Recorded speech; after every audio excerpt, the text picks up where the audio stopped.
They're some of the most chilling stories in the Bible. Tales about legendary cities destroyed by the hand of God. Sodom and Gomorrah, incinerated in a hail of fire and brimstone. Jericho's walls, tumbling down to the sound of trumpets. But are these stories fact or fiction?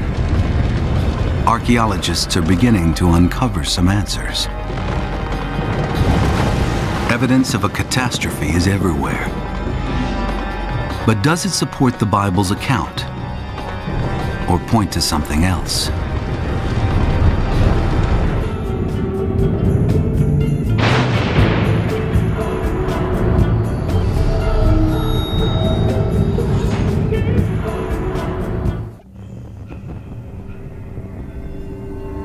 It's one of the oldest stories in the world. A tale of two cities whose names are practically synonymous with sin. Sodom and Gomorrah. Over the years, the story of what happened to them has become a titillating parable of sex and pleasure. A moral fable about corruption and sin that comes with a price tag.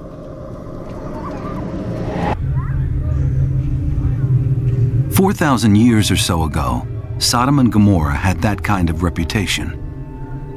Although the Bible never says exactly what they did to deserve it. Genesis simply says, "Now the men of Sodom were evil and great sinners before the Lord." Later on it mentions abominations, but it doesn't spell out what they were. We have very little information, actually, about exactly what was going on there. I think that's why Hollywood, among others, is so fascinated by Sodom and Gomorrah. It's open to whatever you want to think. What was going on there? I don't know, but it must have been bad.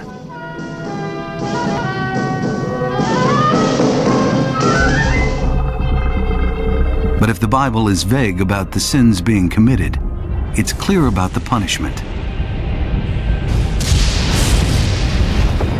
Then the Lord rained upon Sodom and Gomorrah brimstone and fire out of heaven.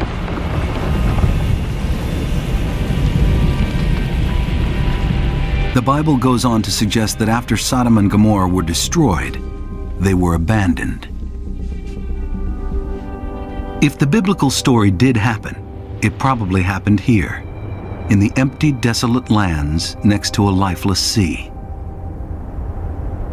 But even that's not certain. Like many things in the Hebrew Bible, it's hard to actually pin down a location for places. The Hebrew Bible talks about the 5 cities of the plain. The nearest we can get today is thinking that they're somewhere around the shores of the Dead Sea, say in modern-day Jordan. But even that is a best guess.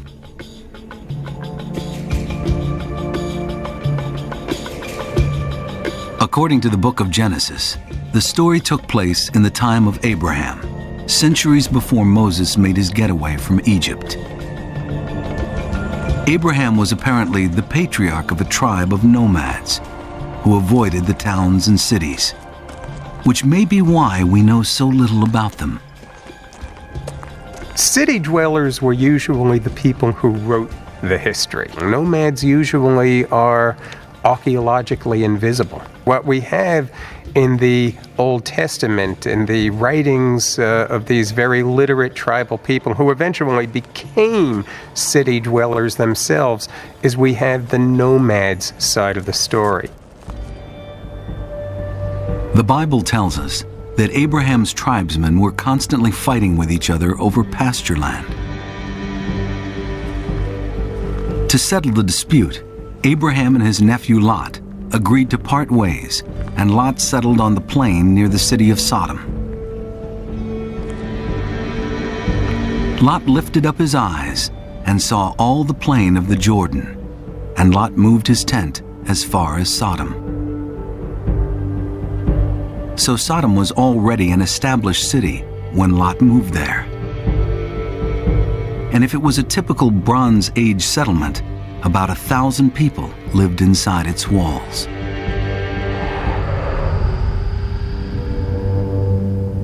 No one had ever found any evidence that such a city ever existed. But then again, no one had ever really looked. Until an archaeologist named William Albright made a trip to the Dead Sea in 1924. Well, some of the people with him were certainly looking for Sodom and Gomorrah, generally the cities of the plains. So they came down there following the biblical text, and they circled around the southeast end shore of the Dead Sea. And just at the end of their survey down here, they came across the site of Babbadrah. Babbadrah was a Bronze Age site, but there was no evidence it was a town. It seemed to be a cemetery, and Albright didn't have the resources to excavate it. So nearly 50 years passed before anyone went back to the site and began to dig. Archaeologist Paul Lapp led that 1967 excavation, and Thomas Schaub was one of the people doing the digging. He's been back to the site many times since, uncovering over the years a cemetery that was vast, even by Bronze Age standards. This is the largest burial house that we've excavated at Babbadrah. It is some 15 meters long and 7 meters across. We found hundreds and hundreds of pots here and skeletons and bones. We found a burial with gold jewelry. We excavated over 700 pieces of pottery that were funerary gifts here, including many small perfume juglets and many other objects, including cloth, and one unusual, the remnants of wooden poles that were used as a pallet to bring in the bodies to the burial house. It was an exciting discovery, a graveyard that had been in use for about 1,000 years, around the time of Abraham and the destruction of Sodom. But there was nothing to link the cemetery to Sodom, except this. In about 2350 BC, the burials stopped. Suddenly. And no one knew why. There are any number of reasons why a site might not be reoccupied. Some we can put our finger on, some we can't. Perhaps the water supply dried up. Perhaps the environment changed. Perhaps the climate changed. Perhaps the people were annihilated and completely killed. Over the next few seasons, the archaeologists expanded their search, looking for signs of a lost city. And it wasn't long before they found something. Traces of human habitation on a hillside overlooking the cemetery.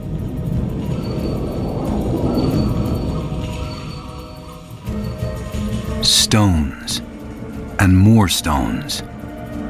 Pottery shards and dirt. Lots of dirt. That's what the archaeologists at Babbadrah were up against in their search for the biblical Sodom. There is a fascination with what has once been lost and yet now is found. This is what drives some archaeologists, and to a larger extent the general public, this idea that something could have been built and then completely lost, and yet is there under the earth waiting to be found. Unfortunately for archaeologists working in the real world, lost cities are usually buried in the ground somewhere. And that's where Tom Schaub and his team found traces of a Bronze Age wall. It was on a hill overlooking the cemetery at Babbadrah, and it was the first sign that they might have come across a town of some kind. And the inescapable question was, had they found either Sodom or Gomorrah? The archaeologists began to dig, and gradually the outlines of a settlement emerged. You see the face of the western wall of the site. That's the foundation of the wall, and you had a mud-brick superstructure above that, which the wall was much taller than that, as far as we can tell with the mud brick that collapsed. One discovery led to another. This is a good view of the one wall of the sanctuary and the other wall with the entranceway. What you It see wasn't on quite this the end same before as the coming gate is across all a of the ready-made stones lost cleared city, out down. but the hard work People began to felt the pay need off. for security. Right here is a open plaza area, and very likely the place where most of the town business was carried on inside of the gates. As the data trickled in, archaeologists realized they had come across something unique. The foundations of a town from the time of Abraham, or even earlier, just where the Bible suggests Sodom was located. And like the cemetery, the town had been deserted suddenly at about the same time. But what exactly had been going on behind those mud brick walls? Was it the usual monotony of Bronze Age life? Or was it something else? Something sinful and corrupt? Had the ancient residents of Babadra engaged in depraved behavior that simply had to be punished? In short, were Babadra and Sodom one and the same? Not surprisingly, opinions differ. Work done in the 1960s and 70s and subsequent years have revealed several sites from the time of Abraham, the early Bronze Age, the largest of them being Babadra. It would seem that that should be identified as the site of Sodom. The sites of Babadra and the other sites on the eastern shore of the Dead Sea are fabulous sites, but they're sites mostly of the third millennium, gradually abandoned around 2000 BCE. And I think we would all agree that the population of these sites was Canaanite.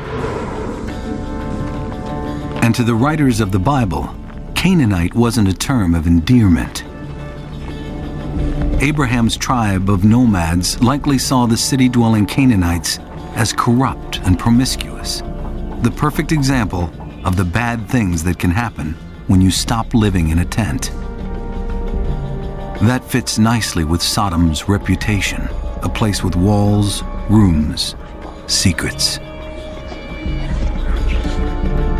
And Lot, one of their own, had evidently forsaken his tent and moved into town. Had he been corrupted too? We have an account of Abraham living near Hebron, down in the southern part of Canaan, and angels coming to visit him with the message that they were going to destroy Sodom and Gomorrah. Abraham asked God to spare the town if some of its citizens were shown to be good men. The question was, how many good men were needed to avoid God's wrath?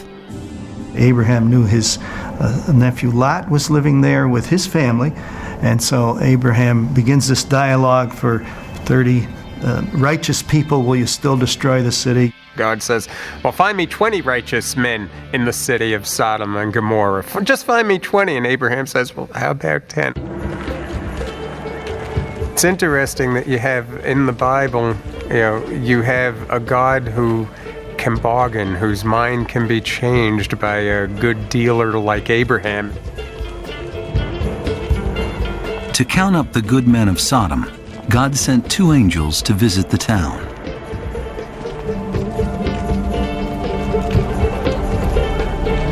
The angels walked through the city and prepared to spend the night on the streets.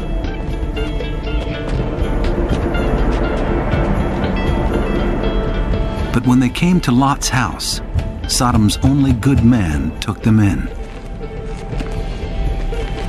That evening they shared a meal with Lot, his wife, and their 2 teenage daughters. But Lot's hospitality wasn't shared by the rest of the Sodomites, who had something very different in mind for the angels. They wanted Lot to hand them over, apparently so the townspeople could use them for sex. But Lot refused. Sort of. Lot, at some point, he's trying to bargain with the townspeople. What if I give you my 2 daughters instead of these angels? And the townspeople, no, I want the angels. And that really becomes, in that cautionary tale, the final straw for God. And it's like, okay, Lot, you and your family, get out of town. This place is toast.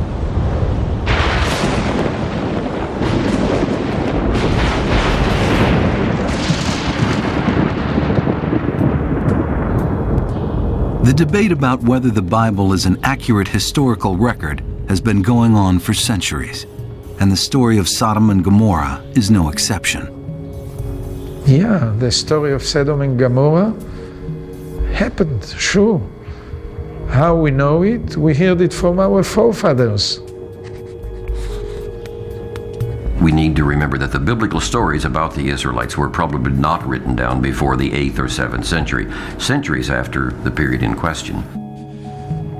I think the story of Sodom and Gomorrah, the cities of the plain, these multiple destructions of cities, might be a telescoping of several cities that were destroyed at around the same time.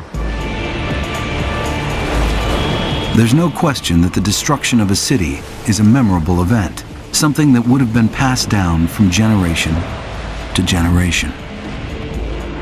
And throughout history, cities have been destroyed for one reason or another, though their names live on. Troy and Carthage were demolished in a war. So were Hiroshima and Nagasaki.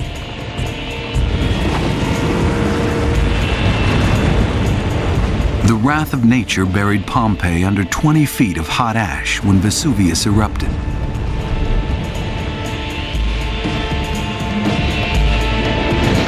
San Francisco was leveled by an earthquake. Hurricane Katrina battered and then submerged New Orleans. The insurance companies call them acts of God, and people living in the Bronze Age probably wouldn't have argued with that assessment.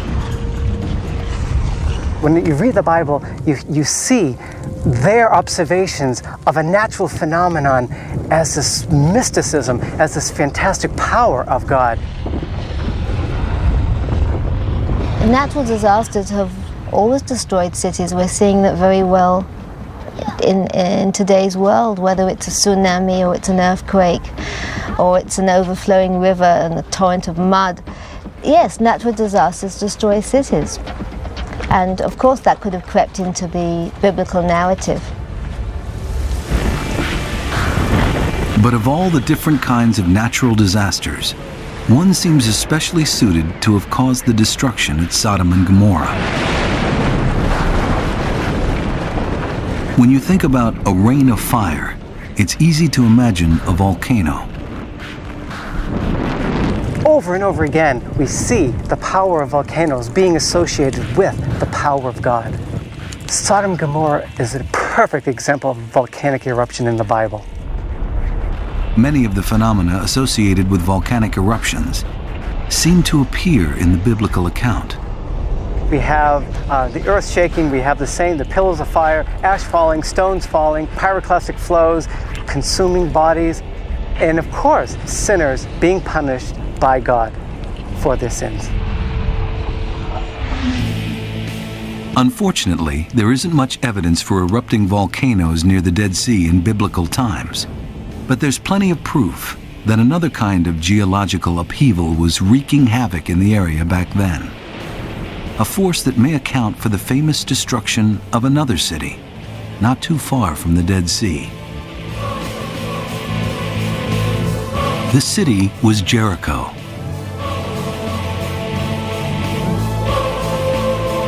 According to the Bible, an Israelite leader named Joshua conquered Jericho after its walls somehow, mysteriously, crumbled. And if you're looking for a natural explanation, you don't have to look very far. Because Jericho, it turns out, was built on an earthquake fault line. There are actually quite a number of faults on either side of Jericho. And virtually every century, you had 1 or 2 earthquakes, in some centuries even as many as 6. But it's an exceedingly unhealthy place to build a city, or a little bit like San Francisco. If there's a Guinness Book of Records for cities, Jericho probably deserves the first entry. Jericho is the oldest known continuously inhabited city in the world. It's been inhabited for 10,000 years. It's still inhabited. Now the sprawling mound where all of Jericho's previous incarnations are buried lies under a cable car ride, a prime attraction for tourists visiting the Holy Land. It's, going to be ruin upon ruin, inexplicable ruin upon top of another inexplicable ruin for the population living there. So of course you're going to get stories growing up as to why that wall has tumbled down, why that wall has fallen. Hidden within the mound are the ruins of City 4, which may date from Joshua's time, give or take an important few hundred years. And many of the walls show signs of having been struck by an earthquake, which may or may not square with the biblical account of how the city fell. The Bible story begins with Joshua's army gathered on the far side of the Jordan River, another group of herdsmen mistrustful of city dwellers. Here is Joshua on the east side with his nomadic tribes, and he is waiting for a way in which he could bring his animals across the Jordan River. And this is not that easy. Well, lo and behold, suddenly there's an earthquake. What happens next is eerily reminiscent of the story of Moses' escape from Egypt. An inexplicable parting of the waters that allows Joshua and his army to cross on a dry riverbed. But this miracle may have a natural explanation. In the region called Damia, when we get these earthquakes, we get huge avalanches that flow across and actually block the flow of the river for a day or two. Downstream, the river actually runs dry. In fact, Damia, that province, is the province after which we derive the word dam. Did a military opportunity simply present itself to Joshua and his men? It's possible. Because the Bible places the attack just after the spring harvest, which is exactly the wrong time for anyone planning a siege. If you're going to attack a city, you want to surround it and starve the people off.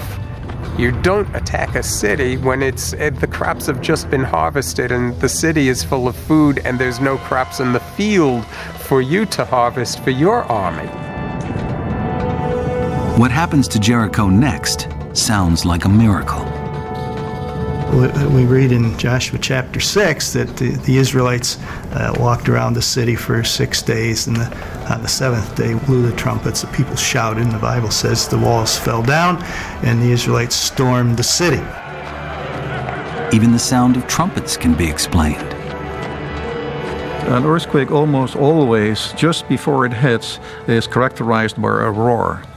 Very many people describe it from small earthquakes, for instance, like a fireplace roaring. Others say, no, it was more like a jet plane that came by, or thunder that is heard in the distance. So Jericho was leveled, and the Bible says that one of the walls fell down flat, so the invaders could go up into the city. That description may square with some of the archaeological finds, like the collapsed city walls at the base of the Tell.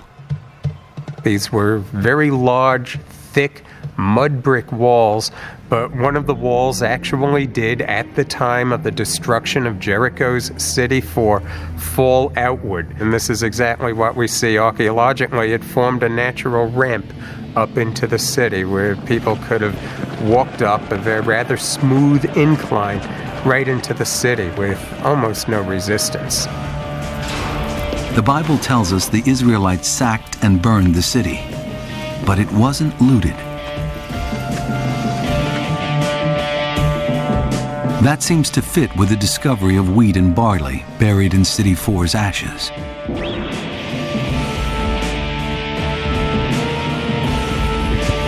jars full of grain, not half full or quarter full, full of grain. Clearly, the harvest had just been taken in agreement with the Bible. Well, why was it left there at Jericho to be burned in the fire? Again, the Bible offers an explanation. The grain was not to be taken by the people seizing the city, that it was to be left there or burned or sacrificed to God by burning, but it was not to be taken. Most archaeologists agree that Jericho was destroyed at least once in biblical times, but the dates don't seem to correspond with Joshua's conquest. Now there is a big destruction, a violent destruction by fire of the city of Jericho, which most archaeologists would date between around 1500 and 1475, and they would attribute it to the Egyptians. If we're trying to put Jericho into the context of the biblical story, and we're looking for Jericho that was built in about 1,200 years BC, plus minus, it didn't have walls. So they didn't come tumbling down, whether it was a trumpet being blown at them or something else, or an earthquake. There weren't walls. Here is the real problem. In the 13th century BC, when a Jericho might have been there to have been destroyed by a Joshua, there is nothing. The mound is abandoned. I always say to believers, if they need something like a miracle, Joshua destroyed a city that wasn't even there. A stupendous miracle. Whether or not Jericho was destroyed like the Bible says it was, there's no doubt the city was repeatedly shaken by earthquakes. And the same seismic fault line that runs under Jericho also continues to the south, where it would have passed beneath Sodom and Gomorrah and the other cities of the plain.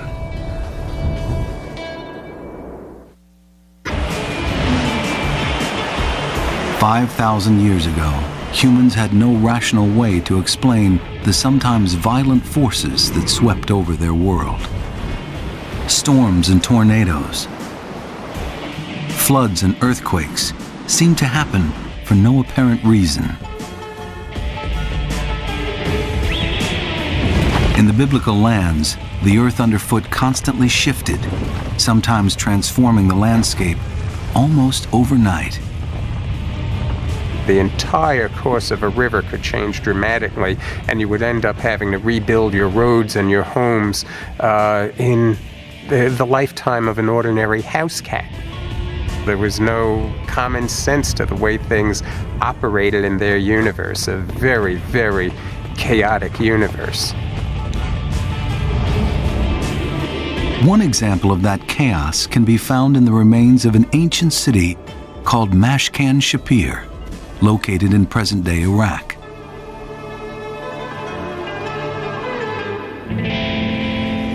Some historians have even speculated that what happened to Mashkan Shapir inspired the story of Sodom and Gomorrah, and it's not hard to see why.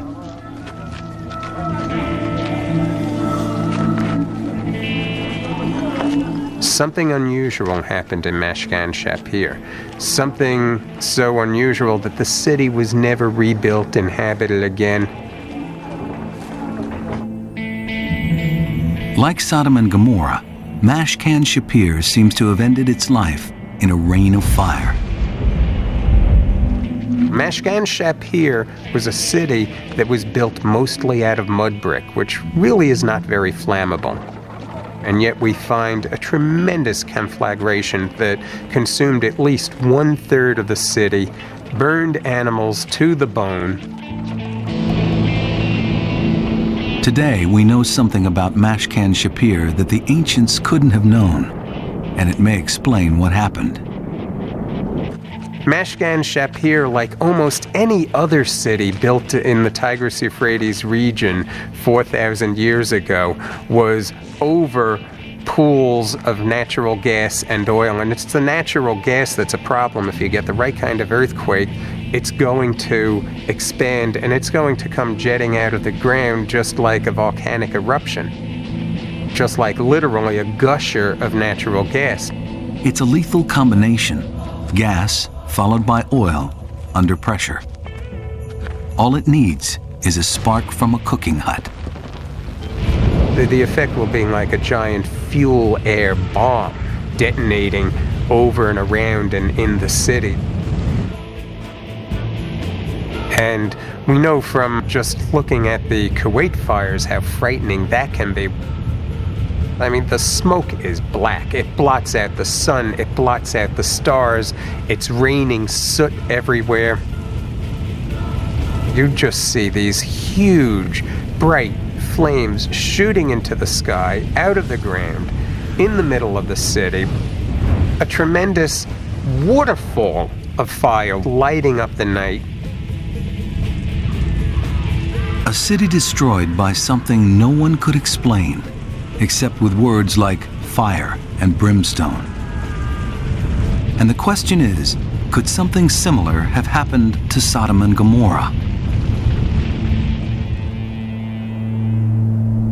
It's certainly possible.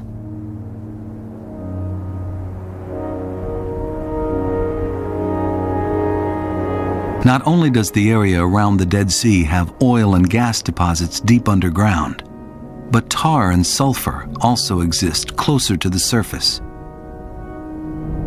And sulfur was what the ancients called brimstone.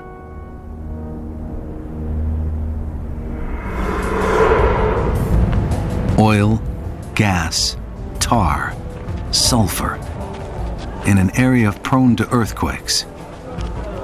The people of Sodom and Gomorrah, or Babadra, might have been sitting on a time bomb. And if what happened to Mashkan Shapir happened here, it probably started with a tremor.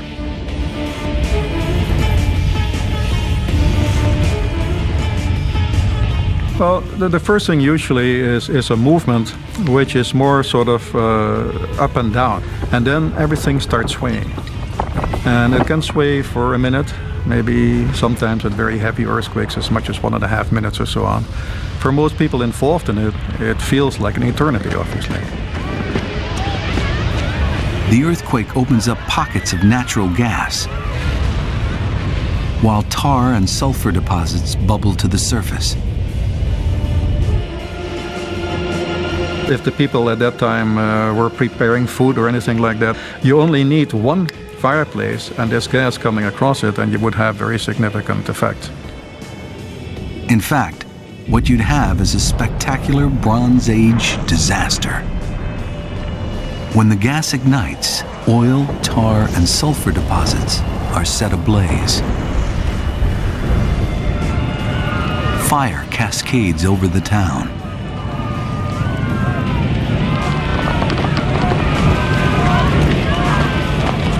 Anyone in the area would have been incinerated.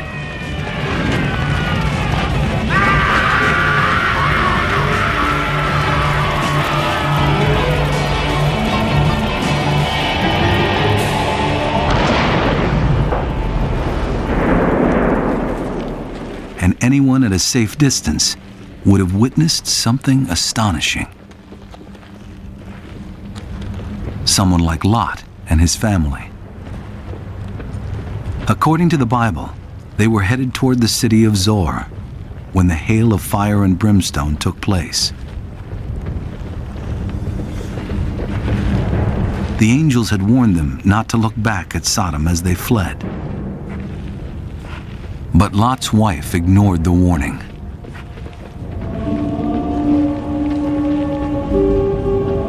She turned, and whatever she saw transfixed her to the spot, transforming her, in the Bible's memorable phrase, into a pillar of salt.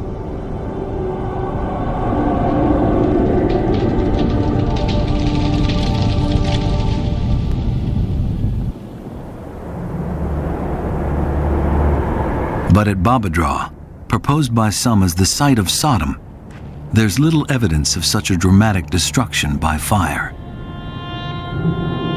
Instead, the town seems to have fallen victim to an invading army that tried to enter through the western gate. Right in the center of the gateway we found a blocking wall where they had used everything but the kitchen sink to throw in there, which was our first clue that the end of the site may have been associated with some sort of military encounter, because they were blocking the entrance to the city. To get through the massive wood gate, the invaders built a roaring hot fire next to it. What we find from the superstructure of the wall, the collapse of the mud brick, which was vitrified, almost reddish, showing the flame that was up against the town wall on the outside as they attacked. It doesn't indicate that they actually entered into the city, but certainly that there was some sort of an attack on the city. There's no way to know when the attack happened or what became of the people who lived here.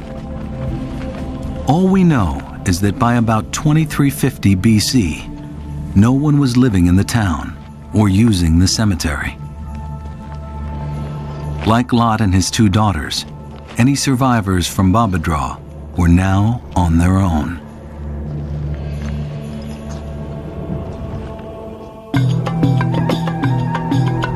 In the Bible, the story of Sodom and Gomorrah doesn't have a happy ending, even for Lot and his family, who managed to escape.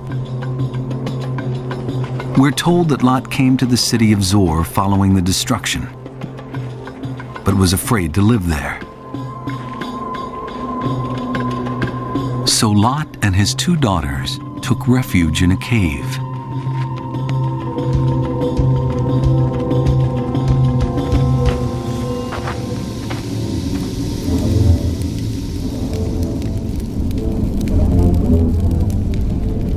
Cut off from other men, and perhaps still under the corrupting influence of the city, Lot's daughters decided to seduce their father.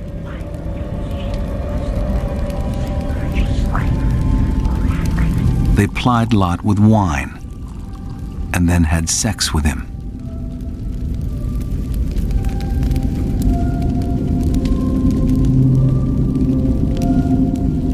Both girls became pregnant, and the sons they bore went on to father two more tribes of Canaanites, who the Israelites later conquered.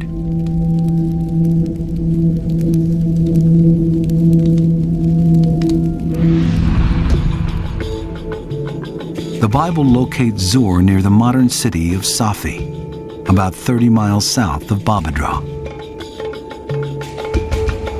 And that's where Greek archaeologists discovered something in 1989 that had been lost for 1,000 years. A Byzantine monastery built in front of a cave, dedicated to Saint Lot. They thought that this particular cave where they built their church was the cave where Lot and his daughters lived. Well, there's no way to prove that for certain, but it is interesting that inside the cave they did find evidence for occupation back in that time period. That time period would have put the occupation of Lot's cave in the early Bronze Age, contemporary with Babadraw.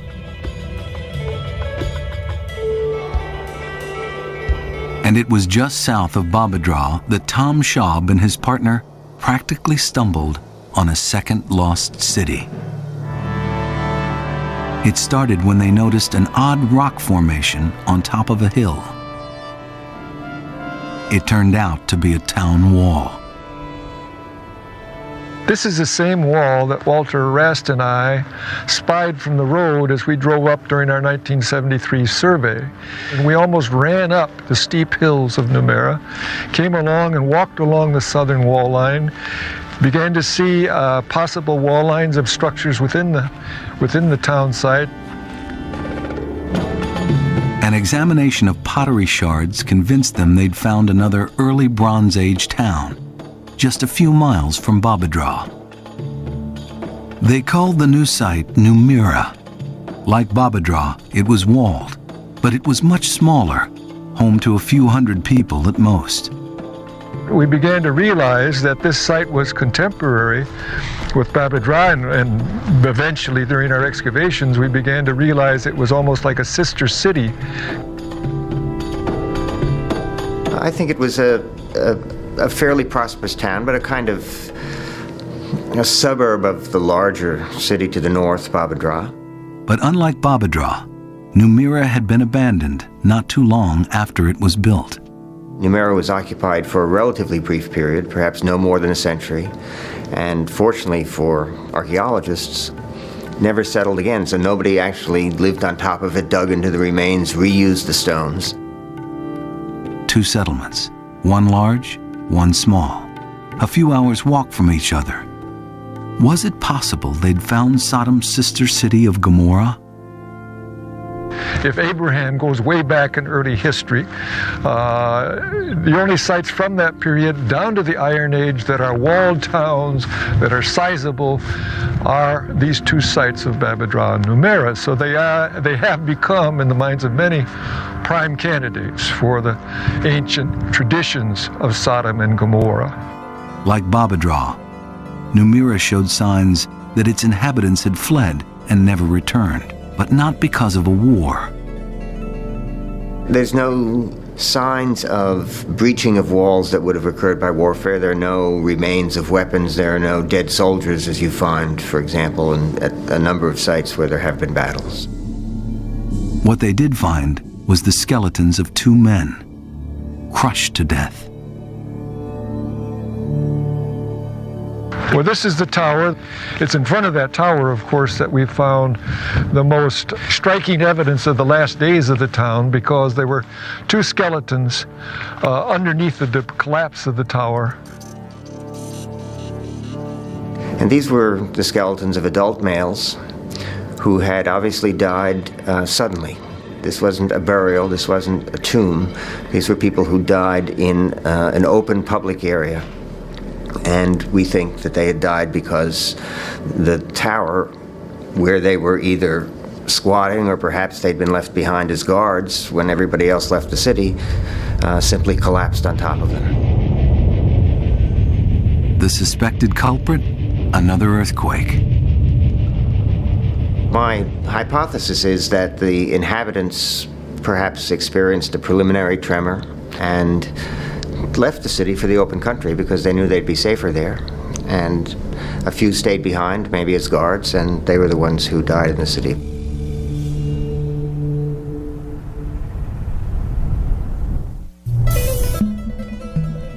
The ruins of Numira also revealed something else, something with a biblical echo. Unlike her sister city, Numira had been consumed by fire. Everything that we've excavated has indicated a very heavy destruction level. We find up to 30 to 40 centimeters of ashy debris, including the remains of charred wooden beams and of the occupational debris. So whatever happened here, and it's pretty widespread over the site, there was a major fire that took place. There was a thick layer of ashes below the topsoil all over the site. Thatch roofs and that sort of stuff. Wooden roof beams would have burned very quickly. If the fire had been accompanied by exploding gas, tar, and sulfur deposits, the results would have been unforgettable. It doesn't take much to imagine that if you had a conflagration, the effects of bitumen and asphalt in that would be spectacular.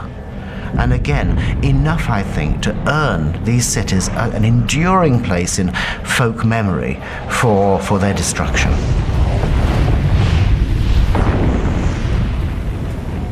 Afterwards, the skeletons of both towns would have sat bleaching in the sun, while 1,000 years of travelers passed them by and heard stories about how they died.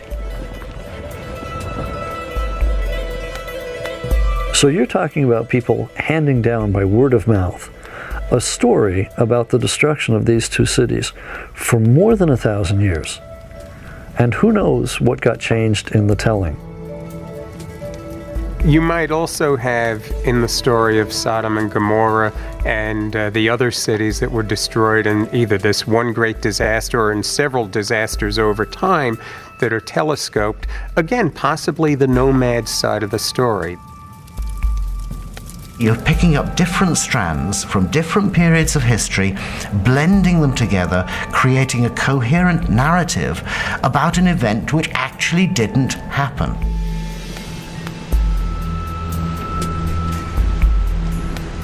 There's no doubt that something happened out here a little over 4,000 years ago. But what it was, invasion, earthquake, fire, or some combination of all three, we'll probably never know.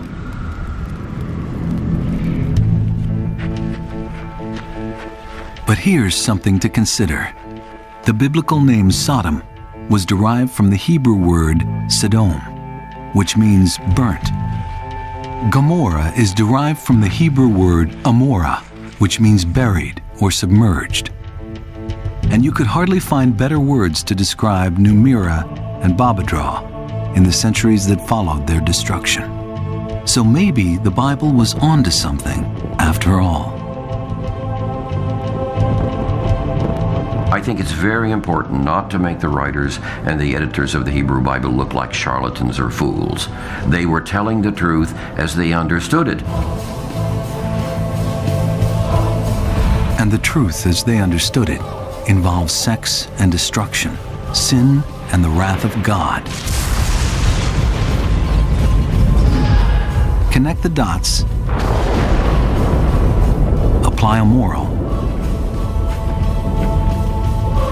and you have a story that will live for 1,000 years, or even more.